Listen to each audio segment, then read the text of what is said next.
I'm here today with Sharon from Humanity Works. And I met Sharon last week at a peer-to-peer event that was hosted by Miles. And we had this amazing group of, I think it was 12 people, wasn't it, in the room. Yeah.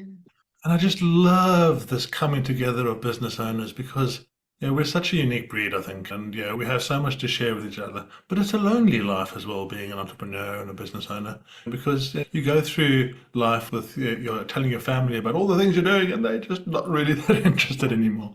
So Sharon, tell us a little bit about yourself and Humanity Works, and we'll dig in from there. Yeah, thank you, Roy. It was such a pleasure to meet you at that event, and I definitely felt such an incredible connection. So I'm very grateful to you for having me on your podcast. So I'm Sharon Aneja. I am the Chief Heart Officer at Humanity Works I love Consultancy. that. I love. Yeah, it's the job title, right? So, Humanity Works Consultancy, we are a corporate coaching and training company. We coach teams to deliver high performance in a human-centered way. Our operating system is something called Resilience 2.0, and Resilience 2.0 is coaching teams to be more accountable, to build more trust, and to grow stronger from hard times together so that they can deliver that high performance in a human-centered way.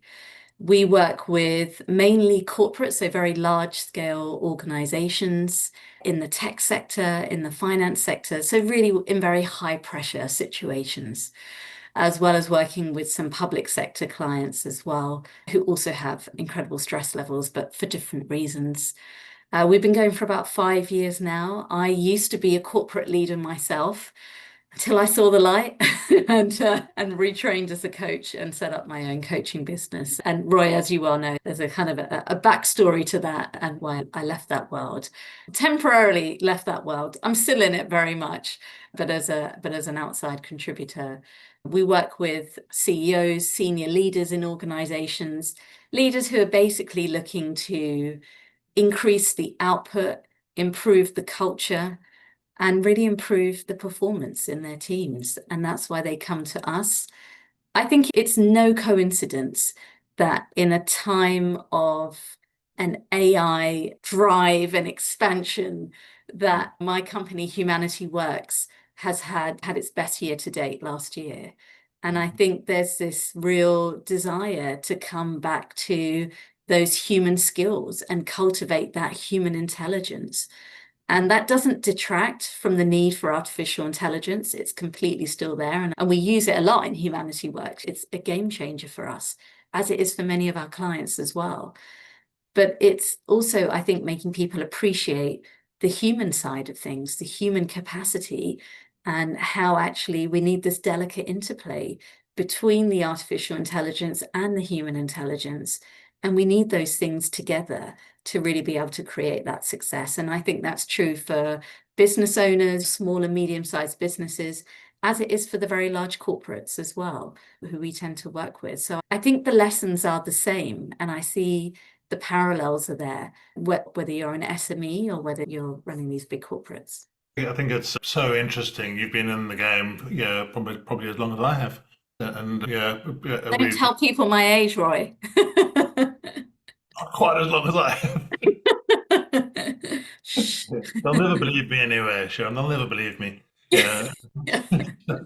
So I went through working in the city and doing the long hours and sleeping under my desk and having to entertain people until 3 in the morning and then be at work at 7 and all those type of things and sleeping an hour and a half a day for months on end. And so I've been through that and those times in the city were different times. And there were times when the harshness of corporate reality was there and you'd see the corporate didn't have a heart, right?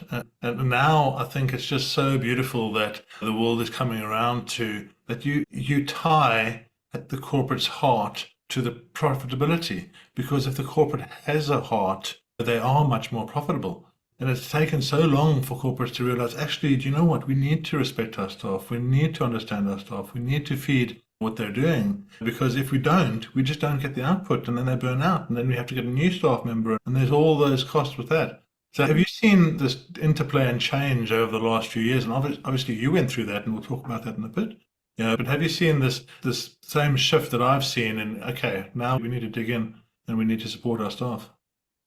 Yeah, and thank you for sharing that, Roy. I really relate to that story. And as you were talking about the kind of sleeping under your desk and sleeping for an hour and a half, I was thinking, yep, live that life too. And actually, right. Bubble wrap, because that's what I could find in the cupboard for the Yeah, day. yeah, I know what you mean. Oh my God. Some of the environments I worked in, someone was lying on the floor, people wouldn't even check to see if they were okay. They'd just step over them and carry on. And that was just the reality. I think though that's still true today. Yeah, I don't think, I think things have shifted. I think my very existence as a chief heart officer would demonstrate that. I'm not yeah. the only chief heart officer in the world. There is one other. Her name is Claude Silver. She is the chief heart officer at VaynerMedia. So I'm sure you're familiar with Gary V, the Gary, serial yeah, yeah, yeah. entrepreneur. And actually, the chief heart officer role is in existence because of Gary V.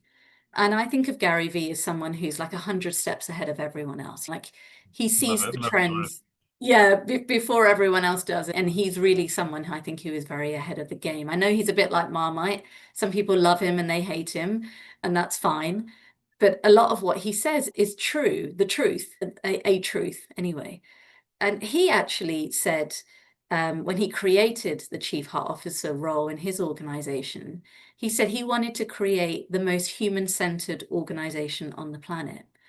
And he created the chief heart officer role because he wanted this person to individually touch every single person in that organization with empathy, with humanity, with kindness, and with respect because he believes that is the most important role that exists in that organization. And he says that in his in VaynerMedia, the chief heart officer has as much say over who gets hired and fired as the chief finance officer. Because what they're doing is, and I think this is brilliant, and this is absolutely the way forward, is that they're quantifying the human factor within their organization. So they're saying this person is a high performer because we're not just looking at the numbers, but because they're a great team player, because they make the people around them better, because they treat people with respect, they elevate the skills of others. And Yeah. so it's not just, is this person bringing in a ton of business?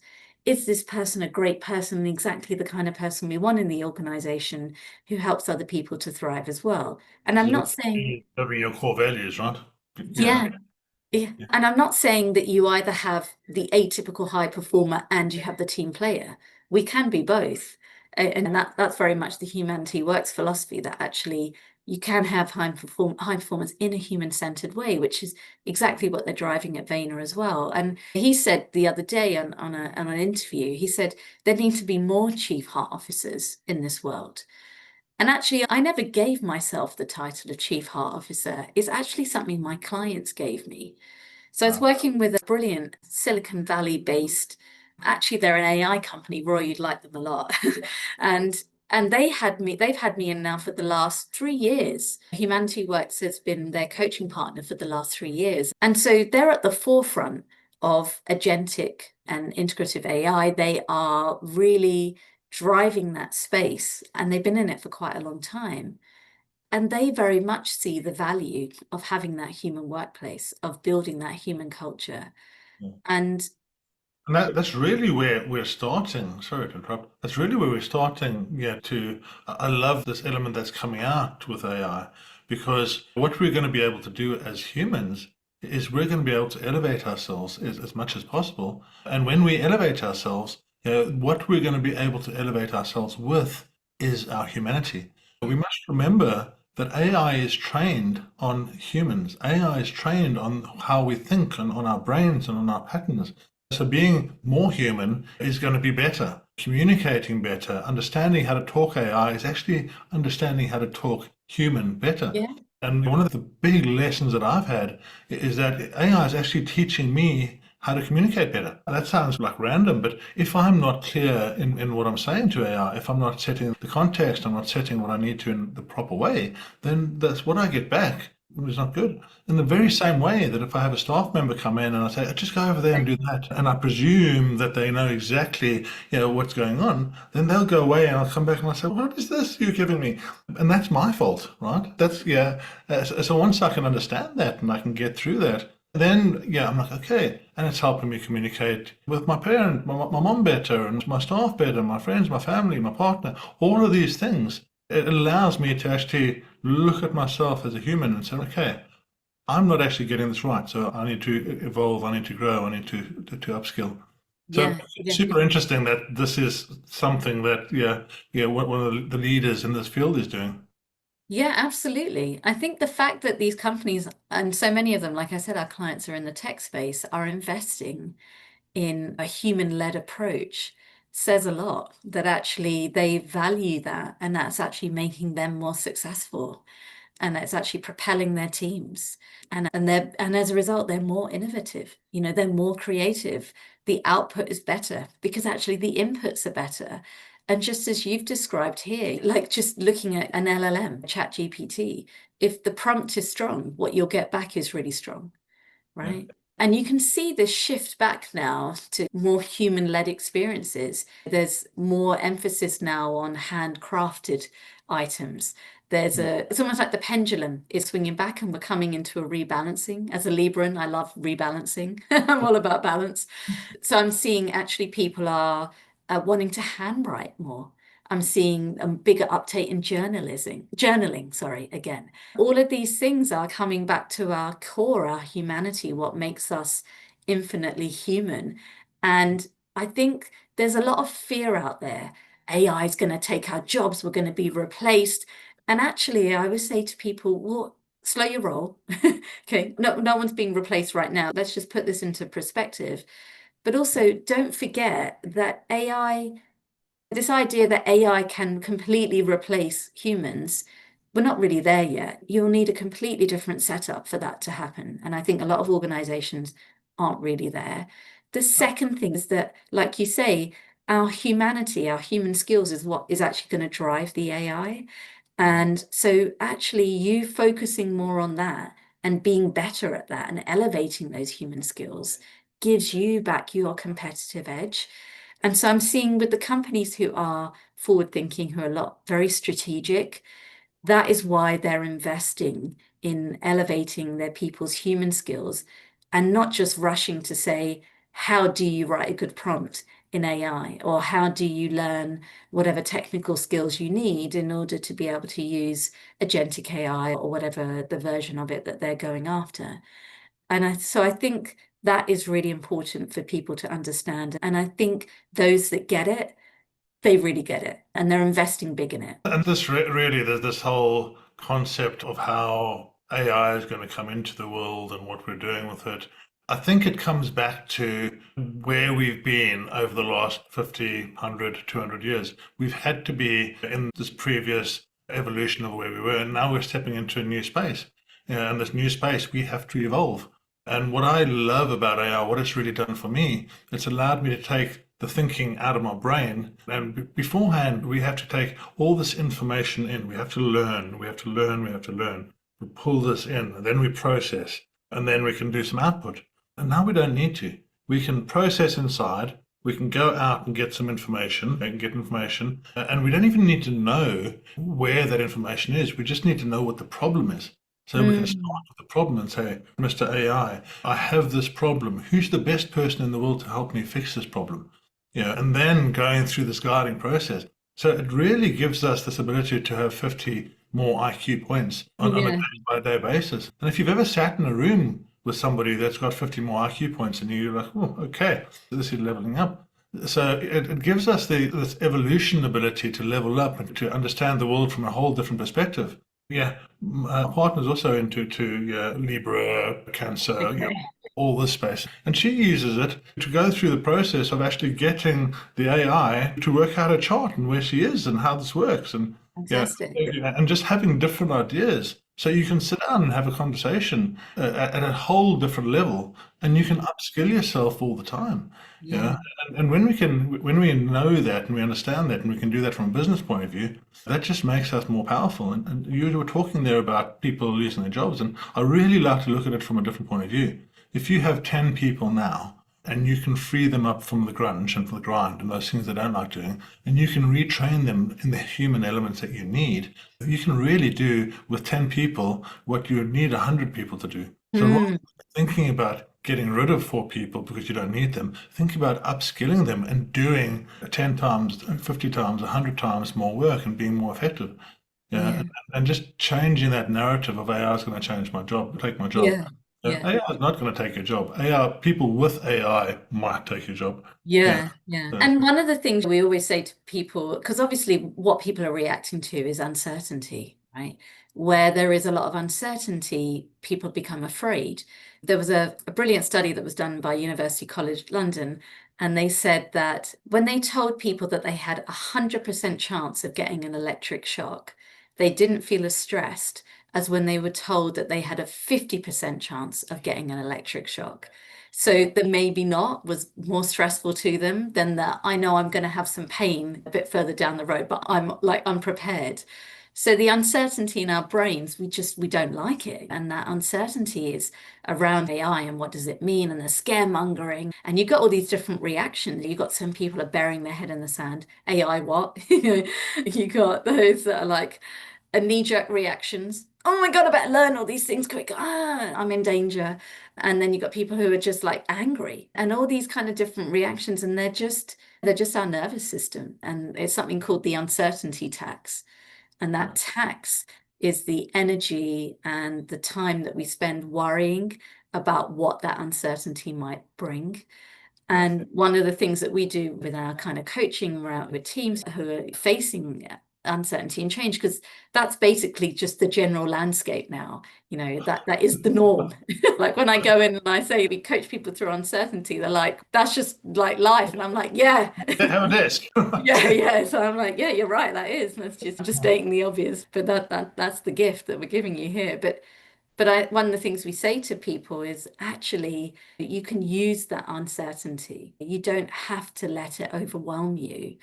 And that actually one of the most powerful things you can learn for yourself is reinvention. How can I reinvent myself in this moment? What does this moment afford me? It's an opportunity. One, it's an opportunity to grow and develop. But the second is I can reinvent myself. And actually, I don't have to fear the technology.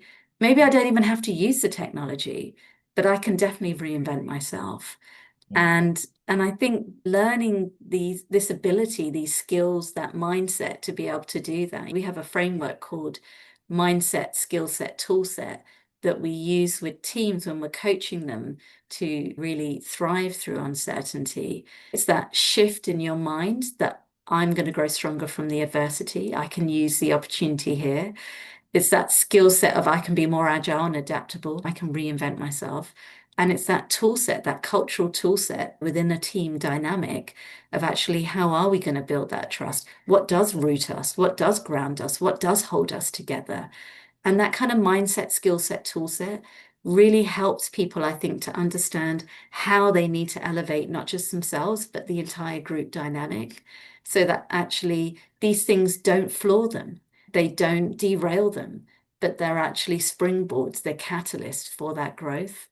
yeah, And that's the game changer, right? That's your competitive edge right there and then. yeah. Right, let's go back in time. Let's go back in time. Let's tell people a little bit about Sharon and where you come from, and you've given us some insight into, the world you lived in. Maybe just touch on that. Who did you work for? Not maybe you're not allowed to say, maybe you are, I don't know. Yeah, Yeah, not so much.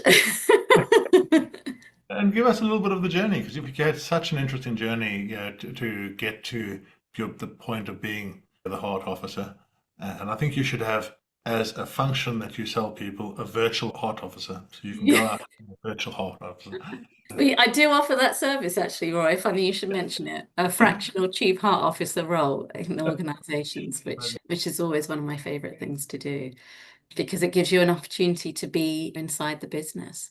and to be able to effectuate that kind of change. And it's a really beautiful journey to go on. But yeah, the journey, let's talk the journey. So let me start by starting, I guess, with a question, and maybe it's rhetorical. We don't necessarily need to ask this, but one of the questions that I always go in and I ask when, when I'm giving a talk or when I'm going into an organization is, how many times do we hear leaders share what's on their heart? Like, how many times have you heard a leader share a tough time that they've gone through, how they might have grown from the adversity? Or how many times do we hear leaders even talk about tough times that they're currently going through? It's not really the norm still. That's And you're right. Yeah. yeah, and I understand the political reasons behind it. I'm from the corporate world myself, so I understand the complexity of being in those kind of setups that we can't just stand up and necessarily always just say these things. It's really important that we see people beyond just the title, that we see people beyond just the kind of facts, and that we see more than what people present on the outside, because we're all very adept at wearing masks, but what actually is happening underneath that is often something very different. And whenever I ask this question, like in a coaching session or if I'm in a talk, everyone immediately puts their heads down because everyone's worried that I'm going to ask them to share something. And I was like, don't worry. I'm not going to ask you to share anything right now. I'm going to come back to it, but not right now. But it does pose an interesting question, is that how many times do we go beyond those facts, beyond the title? And what I'm going to share with you now is going beyond the title. It's my story from the heart, quite literally, as a chief heart officer. And yeah, it's always something difficult to talk about, but something that has really shaped me and changed me and made me a better leader and made me a better person. And like I was alluding to earlier, it taught me how to grow stronger from really challenging times. It taught me how to reinvent myself through periods of change and uncertainty. And it taught me that actually speaking from the heart is actually a very powerful thing to be able to do. And that shift from being a very kind of focused leader on just kind of high performance to shifting to someone who could lead it, high performance, but in a human-centered way was a fantastic and important shift that needed to be made, and something that we're seeing a lot more now in organizations as they're trying to really embed that in the work that they do. So I guess this is, yeah, my story from the heart and me speaking from my heart. Because if I'm going to ask leaders to do this, I need to be able to do this myself too. 100%. Yeah. So I'm going to slightly give away my age now because I'm going to say when I started working in 1999, so that was when I entered the workplace. I guess my leadership role models were kind of Gordon Gekko from Wall Street and Melanie Griffiths from Working Girl with the shoulder pads, although I'm still partial to a shoulder pad even now. I think they're back in fashion, thankfully. Back then, we booked meeting rooms on paper. I had an old Nokia phone. It was like a brick. It could have gone through a nuclear explosion, and I think it actually still survived. It was heavy. It was as heavy as my handbag. At that point in time, I remember everyone was worried about like the millennium bug and it was going to wipe out our computer infrastructure. So I remember that very well. And like back then, the world felt quite fast, right? It felt like things were changing, like there was like this momentum and this pace of change. But in hindsight, now that we think about it, the pace of change and the uncertainty that we're feeling right now is that was child's play in Yeah. comparison. And like now we're dealing with such seismic shifts in our world. I think actually it's a really challenging time for leaders, for teams in organizations, and just generally in humanity. Like many women of my generation, I came up in very male-dominated environments. And I learned the power plays. I learned the power moves. I was a real overachiever, extremely ambitious, very driven. Senior leaders loved me because I was all about the targets and how we're going to achieve things. And it was always about the next thing and what can I do and how can we drive faster and harder. It was all that kind of like power language. And I was very focused on how I can get my next promotion and what's the pay rise and how am I going to buy this house and I want this car, and it was the money and the power and all these things. And I was someone who I would describe as a bit of an accidental manager, as in I kept getting promoted because technically I was very good at the work that I did. But I was not a good people leader. I had fairly low EQ levels, I would say. I was all stick, no carrot. It was all like drive and do this, and if I can do it, you can do it. There was much empathy going on. Yeah. So I Very don't think, much of the time, very much of the time. yeah, yeah. I wasn't at odds with the system. I was in the system and I was part of it and I was driving it. And I was successful on the outside to look at. And I remember it was 2014, March 2014, I started to get quite unwell. And I went to see a doctor and she was like, look, you need to have a surgery straight away. It's not life-threatening, but you do need to see to this. So I was like, I was annoyed. It was like this was getting in the way of the ambition. And I remember going to talk to my manager and I said, you look, they said I need a couple of weeks off to recover. I won't need a couple of weeks. I'll be back in a week. And I was planning what I was going to do when I was going to be back at work, already planning the next trip. And I was going to be in India for work at the end of the month, and everything was planned. And I didn't come back to work after a week. In fact, I almost never came back to work because the surgery that I had, though meant to be a very routine one, it went wrong and the surgeon made a mistake. And she stitched me up and she sent me home and she said, look, I've repaired it. You'll be okay. You're fine to go home. And I was like, okay, great, because I didn't want to get in the way of getting back to work in a week. And within about 48 hours, I was being rushed back to A&E. Thankfully, I was at my parents', otherwise I wouldn't be here telling you this story. And I was being told by another doctor that I only had a few hours left to live, that actually the repair that the surgeon had made hadn't held, and I developed something called peritonitis. So peritonitis is like septicemia, and my organs were being poisoned because there was a hole in my bowel. And we didn't realize what was happening to me. We thought when I was having adverse reaction, we thought it was from the first surgery. Yeah. And with peritonitis, if it doesn't get caught early enough, it's fatal. And so by the time I got to A&E, it had progressed really far. And so that's why they weren't sure whether they could save me or not. And it then became, we need to operate on you straight away because you're not going to make it through the night. And I was only in my 30s, and I can remember I was with my dad. My mum had to excuse herself at that point because she just couldn't cope with what she was hearing.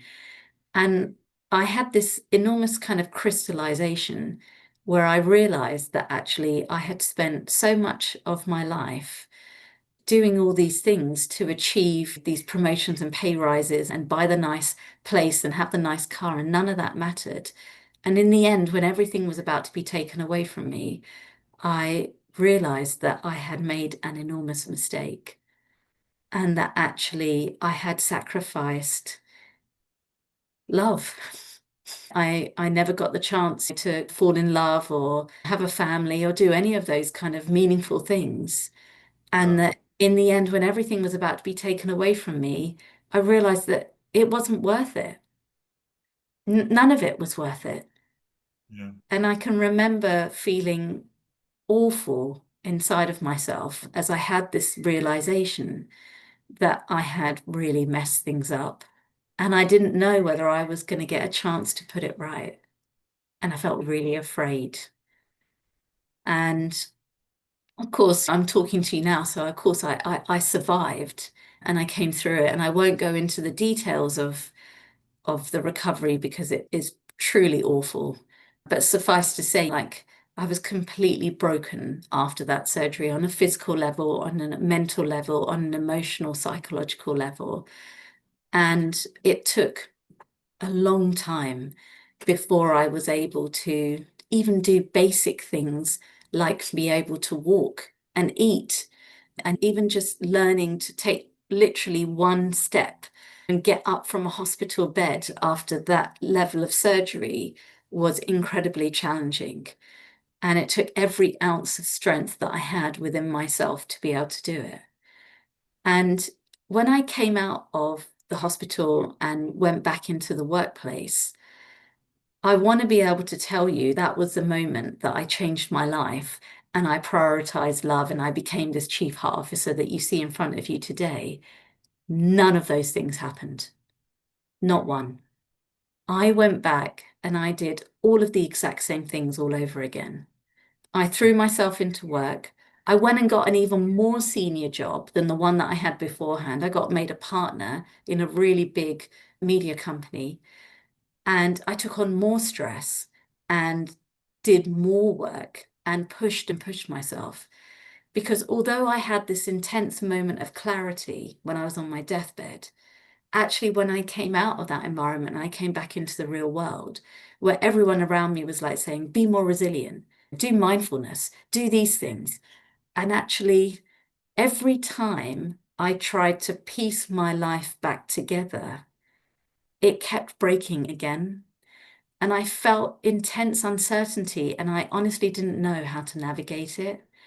And I liken it to like when you have a vase and it's shattered into a million pieces around you.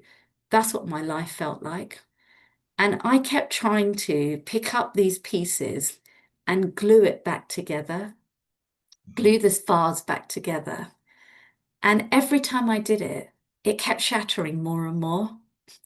So I kept trying to go back to the person I was beforehand because that's what felt safe. That's what I was familiar with. But I couldn't go back. And everyone was like, you need to bounce back. That's what the mantra is around resilience. You need to bounce back. And I couldn't. And it felt harder and harder. And then in September 2015, so a year and a half after I'd gone through those two surgeries, I had an enormous breakdown. Only this time it was mental and emotional. And I couldn't go on. The mask had really fallen. Like I couldn't wear it anymore and I couldn't hide it. And I was so utterly devastated and broken, I honestly didn't know where to turn. And I can remember saying to my family, help me, help me. I don't know what to do. And I'm from an Indian family, an Indian background. Culturally, we don't really talk about mental health. We don't talk about, I didn't even know the language of trauma then. This is pre-pandemic. We weren't talking about trauma and PTSD beyond, say, for veterans from the army. And I just didn't understand any of these things. And I remember going to a therapist and just crying. And she said to me, you know what, Sharon, you're going to cry a lot now, like a lot. And boy, she wasn't joking. I think I spent months crying. I was still working, by the way, at this time because I couldn't give up work because work was such a core part of my identity. And I think I needed it. I needed it alongside the crying. So I was doing both. I was going through this intense kind of pain, but also showing up for work. And I think that helped me a lot. That kind of gave me the structure, and I really needed it. And I remember one day I was talking to my older sister, and I was really struggling. And she said to me, Sharon, you really need to find your silver lining in all this. Otherwise, it's going to destroy you. And I remember afterwards thinking about her words, and I was like, she's right. Yeah, I have gone through something like truly awful that I wouldn't ever wish on anyone. But at the same time, I like it can make me better. I can grow from this. And that realization really changed how I saw what I'd gone through. And it made me realize that instead of trying to put back the vase and glue it back together, that instead I needed to create Yeah, I love a mosaic of many different colored tiles that I could glue together in my own shape. And that actually that mosaic was far more resilient than the vase that I was trying to put back together, because this mosaic was actually more agile, it was more adaptable, it was more flexible, and that I could create it as I was going along and as I was growing and as I was finding my own light through that very dark tunnel and realizing that actually I could emerge stronger from it. And I think in many ways, I'm still creating that mosaic. I'm still adding the tiles to it and taking them away and putting in new ones as I grow and learn and develop.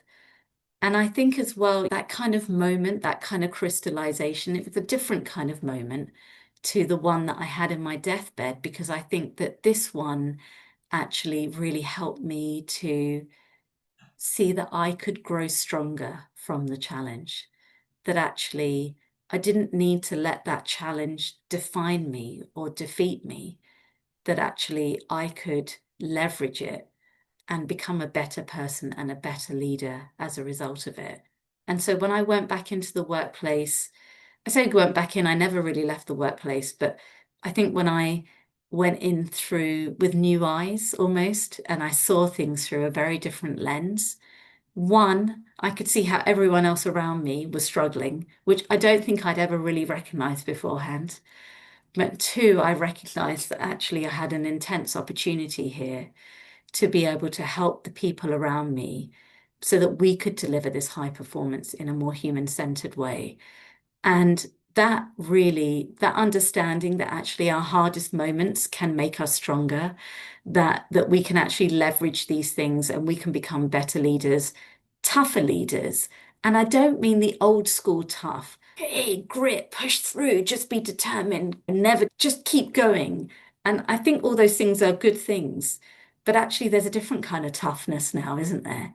There's, like we were speaking about earlier, that kind of human intelligence, that ability to be able to be more agile, to be more adaptable, to be more flexible, to be able to leverage uncertainty and use it to your advantage, to be able to take people with you on a journey, to be able to foster that trust, to be able to help those around you to grow and to be at their best. That's the toughest kind of leadership, because actually that's much harder. It's almost easier to be a command and control leader and say, you do this, you do that, and not deal with the other stuff. It's harder. Internally tough, isn't it? Yeah, internally tough. But Yeah. you have to really look at yourself. And I Yeah. have a question for you. Would you change any of it? No, no, Insane, huh? Insane. no, Yeah. not in a million years. I am who I am because of that experience. And I firmly believe I needed that experience to change, because I had loads of red flags before then. My God, my poor mum and dad, boy, did they tell me, they were like, you are on the one-way ticket to losing. Your health is deteriorating. Like, parents are the only ones who will ever really tell you the truth. And I just ignored it. It wasn't just parents. I had managers who tried to intervene, who were like, Sharon, this is unsustainable. Yeah. Don't get me wrong, there were leaders who were like, keep going, because I was delivering. It was a bit of a balance. And I guess it was what I wanted to listen to. But the red flags were so clearly there, and I ignored them.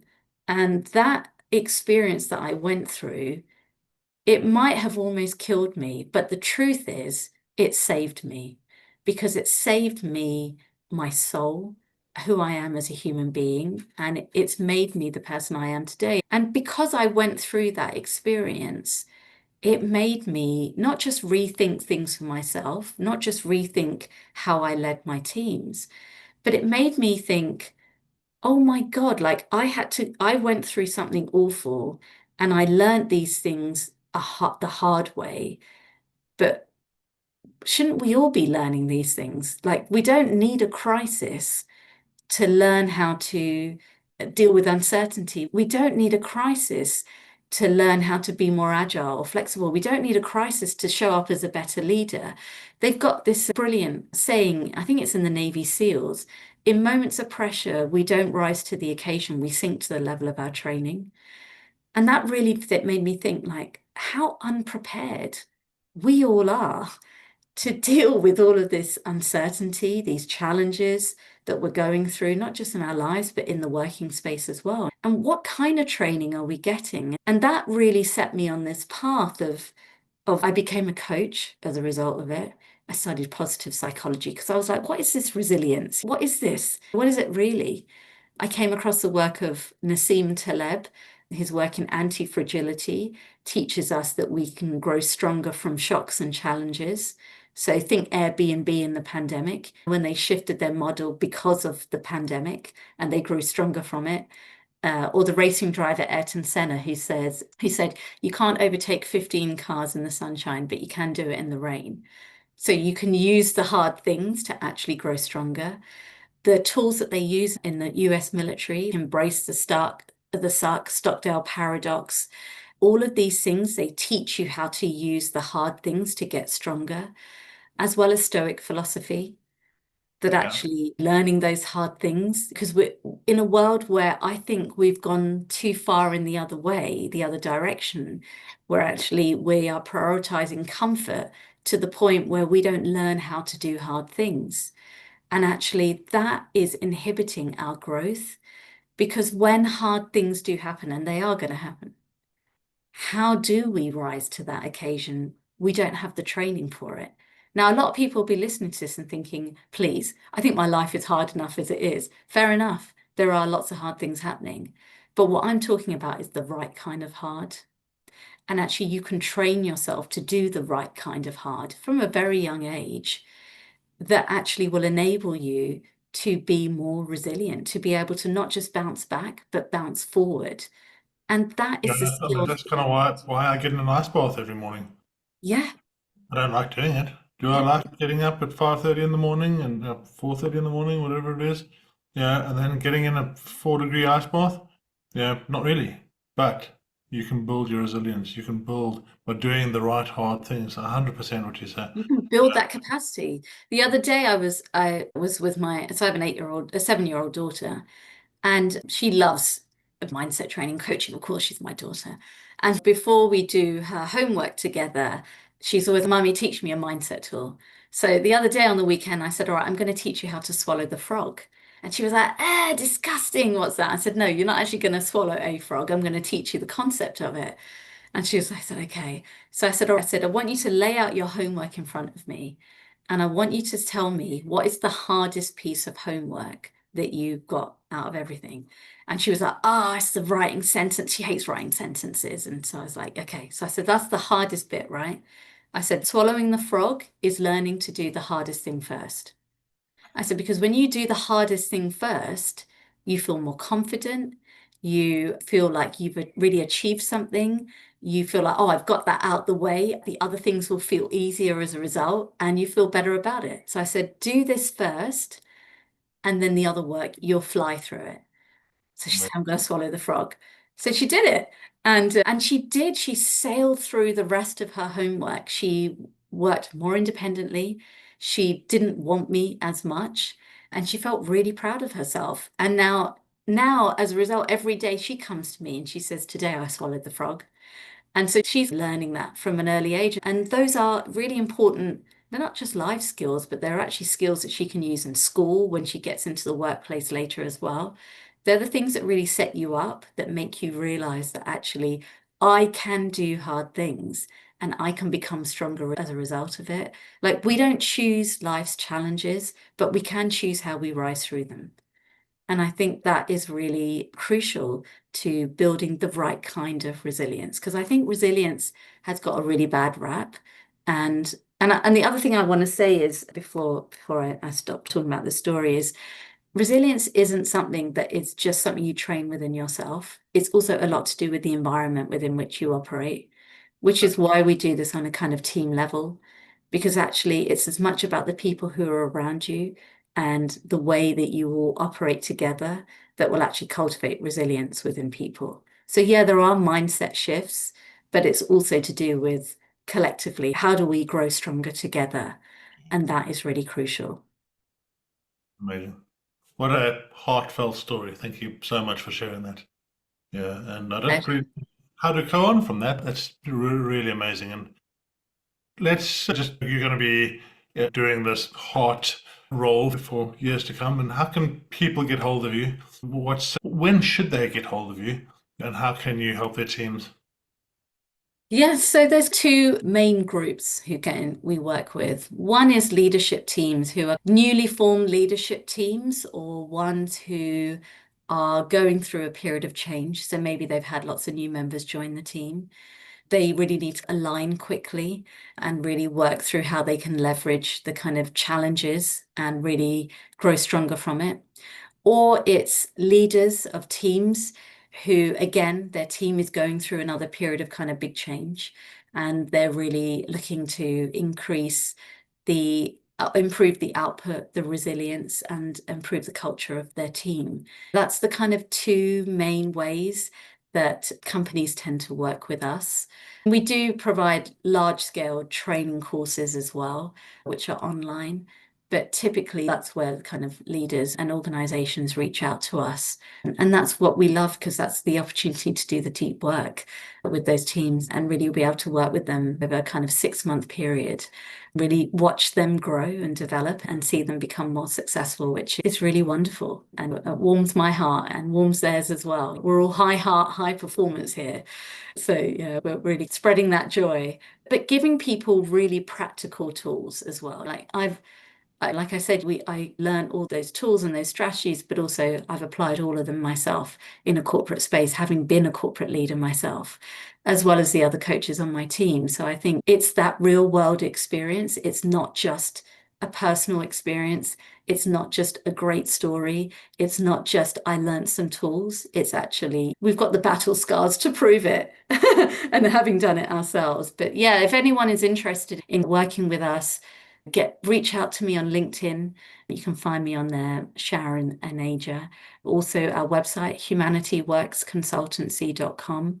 Get in touch. We are here, we're excited, and we really want to see teams in companies become really successful and become tougher in the right kind of way. And I think, as Gary Vee said, we need more human-centered workplaces. We need that balance of high performance delivered in a human-centered way. It's absolutely the future. And those are the organizations where we see people's stress resiliency levels being much higher. Their output is much stronger and they're much happier, happier teams. And Roy, that's the key, isn't it? When people are happy in their work and they feel fulfilled, that's where we see much stronger business outcomes for organizations. Yeah, we're excited for this new chapter. It's a great Great. time to be in the space. So I would like you to just think of one sentence that you can leave, a stressed out person in the corporate world. That's an inspiring sentence, a lesson that you've learned in your life. What can they do? What can they not do? How can they step forward? How can they step and go? Yeah. So I would say there's pain that uses you and there's pain that you use. So there's difficult things that you will go through, difficult challenges, and I think so many of them are facing such incredible challenges right now. You can either let that determine and crush you, or you can say, I'm going to leverage this. And there's a brilliant tool that they use in the US Army called Embrace the Suck. And I think that's really important right now, because we don't need to have a world in which we're operating in toxic positivity or blind optimism. Everything's going to be fine. Everything's going to be fine. That doesn't work. We have to be able to acknowledge and lean into the hard time, the challenge that's in front of us, the uncertainty that you have around maybe jobs within your team, or maybe it's for your own job, or maybe it's you're not sure about the next strategic move you should be playing. So we need to be able to embrace that suckiness and at the same time, really be able to acknowledge that we're going to find a way forward, that we believe in ourselves. I believe in myself. I believe in this team, and we're going to co-create this future together. And I might not have all the answers right now, but I'm going to help light the ground around us, and we're going to have this conversation together. There's a really interesting piece of work called the Stockdale Paradox. And within that, again, it's from the army. They talk about how the people who actually struggled the most in challenging times are actually the optimists, which sounds weird because we're told that we should be more optimistic. But it's actually the people who can lean into the challenge, the kind of pragmatic optimists, if that makes sense, but who also believe that they can find a way through it. And it might not be the way that they had initially thought, but that they understand that they might need to adapt and be more agile and be more flexible, and then they can move forward.